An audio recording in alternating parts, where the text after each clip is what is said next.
we were challenged with, I think it was um, airport accessibility, Oh my and gosh. yeah, Yes. so that is a thing. It is a thing, and we've had a podcast about it, Yeah, actually. okay, I'm gonna check that out. Yes. Okay, Yes. um, but so my concept, uh, over time development, but was around essentially a haptic device that you could use that you could use to navigate indoor spaces. It started that way with it being like a device.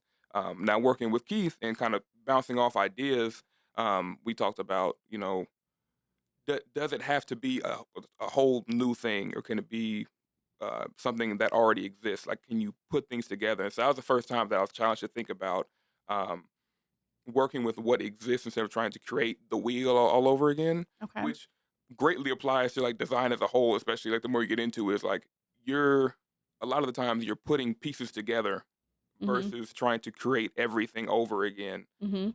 So what we ended up coming up with, or what I ended up coming up with this AI tool that was a combination of existing AI tools that you could have in glasses.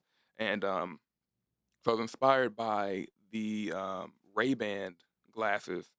But my thought was like Yes. you could use LiDAR, which uses lasers to map three-dimensional space, Okay. in combination with this like seeing AI, Mhm. which I believe is in the Ray-Bans, which it can identify objects or things and then search them up or tell you about the thing.